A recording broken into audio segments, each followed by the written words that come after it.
அசைக்க முடியாது. என்னுடைய தலைவன் என்ன சொல்கின்றாரோ அதுதான் எங்களுடைய கட்டளை. நாங்கள் திராவிட முன்னேற்ற கழகத்தில் வலுவாக இருப்போம். தாவகாவுக்கு செல்ல வேண்டும் என்ற வகையிலே என்னை ராஜினாமா சட்டமன்ற உறுப்பினரை ராஜினாமா செய்யுங்கள் என்ற வகையிலே வலியுறுத்துவார்கள். ஆனால் நான் அதை ஒத்துக்கொள்ளவில்லை.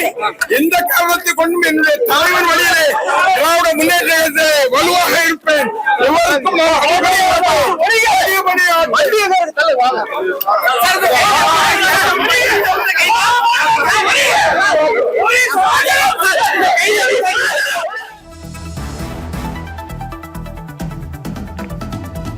தூத்துக்குடி மாவட்டத்தின் சக்தி வாய்ந்த திமுக தலைவராக திகழும் அனிதா ராதாகிருஷ்ணனை இன்று காலையிலிருந்து ஆத்தூர் பேரூராட்சி அலுவலகம், தூத்துக்குடி எஸ்பி அலுவலகம், மருத்துவமனை, திருச்செந்தூர் கோர்ட் என அவர்கள் தொடர்ந்து விசாரணையில் அலைக்கழிக்கப்பட்டுக் கொண்டிருப்பதை இப்போது பார்த்துக் கொண்டிருக்கிறோம். இன்னும் சற்று நேரத்தில் அவர் திருச்செந்தூர் நீதிமன்றத்தில் ஆஜர்படுத்தப்பட்டு அவர் 15 நாள் நீதிமன்ற காவலில் வைக்கப்படுவாரா அல்லது பிணையில் விடுவிக்கப்படுவாரா அல்லது மருத்துவமனையில் அனுமதிக்கப்படுவாரா என்ற பரபரப்பு திருச்செந்தூரில் எழுந்திருக்கிறது. ஏனென்றால் ஒரு முறை இருமுறை அல்ல 7 முறை சட்டமன்ற உறுப்பினர், அதிமுகவிலும் திமுகவிலும் அவர் சட்டமன்ற உறுப்பினராக பொறுப்பு வகித்தவர் மற்றும் கடந்த திமுக ஆட்சியில் அமைச்சராகவும் பொறுப்பு வகித்தவர்.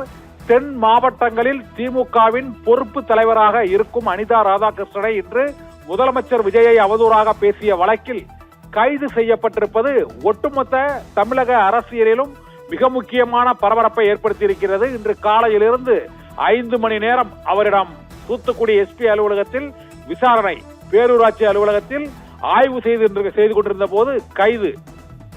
அதன் பின்னர் இப்போது மருத்துவ பரிசோதனைக்கு பின்னர் திருச்செந்தூர் நீதிமன்றத்திற்கு அவர் கொண்டு செல்லப்பட்டுக் கொண்டிருக்கிறார். அனிதா ராதாகிருஷ்ணன் கைது செய்யப்பட்டிருப்பது முதலமைச்சர் விஜயை அவதூறாக பேசியதற்காக. ஆனால் கைது செய்யப்பட்டு அவர் நீதிமன்றத்தில் ஆஜர்படுத்தப்படுவதற்கு முன்பு நாம் சற்று முன்பு அளித்த பேட்டியில் தன்னை தமிழக வெற்றி கழகத்திற்கு கட்சியில் சேருமாறும் எம்எல்ஏ பதவியை ராஜினாமா செய்யுமாறும் காவல்துறையினர் மிரட்டினார்கள் என்று ஒரு குற்றச்சாட்டை வைத்திருக்கிறார். இது இந்த வழக்கில் முக்கிய திருப்பமாக பார்க்கப்படுகிறது. திமுக முன்னாள் அமைச்சரும் திருச்செந்தூர் தொகுதியின் சட்டமன்ற உறுப்பினருமான அனிதா ராதாகிருஷ்ணனை காவல்துறையினரும் மிரட்டினார்களா? அவரை தாவேகாவில் இணைய வலியுறுத்தினார்களா? மருத்துவ பரிசோதனையில் அவருக்கு என்ன நடந்தது? காவல்துறை விசாரணை 5 மணி நேரம் எஸ்பி அலுவலகத்தில் நடைபெற்ற போது என்னென்ன வாக்குமூலங்களை அவர் அளித்தார்? இந்த அவதூறு வழக்கில் என்னென்ன பிரிவுகளில் அவர் மீது வழக்குகள் தொடரப்பட்டிருக்கிறது? இன்று முன்ஜாமீன் மனு தள்ளுபடி செய்த சிறிது நேரத்திலேயே ஆத்தூர் பேரூராட்சியில் அனிதா ராதாகிருஷ்ணனை காவல்துறையினர் சுற்றி வளைத்து கைது செய்வதற்கான பின்னணி என்ன என பல்வேறு சந்தேகங்கள் இப்போது அனிதா ராதாகிருஷ்ணனின் கைதில் எழுந்திருக்கிறது. இன்னும் சற்று நேரத்தில் திருச்செந்தூர் நீதிமன்றத்தில் அவர் ஆஜர்படுத்தப்படுவதை ஒட்டி அவர் திருச்செந்தூர் தொகுதி சட்டமன்ற உறுப்பினர் என்பதால் அந்த தொகுதி மக்கள் அவருடைய ஆதரவாளர்கள் பெருமளவில் அங்கு திருச்செந்தூர் நீதிமன்றத்தில் குவிந்திருக்கக்கூடிய அந்த காட்சியும் இப்போது நாம் பார்க்க முடிகிறது. இப்போது அவருக்கு 15 நாள் ரிமாண்ட். ஏனென்றால் இன்று வெள்ளிக்கிழமை மாலை, சனி ஞாயிறு நீதிமன்றம் விடுமுறை, திங்கட்கிழமை தான் அவர் பெயில் மனு தாக்கல் செய்ய முடியும்.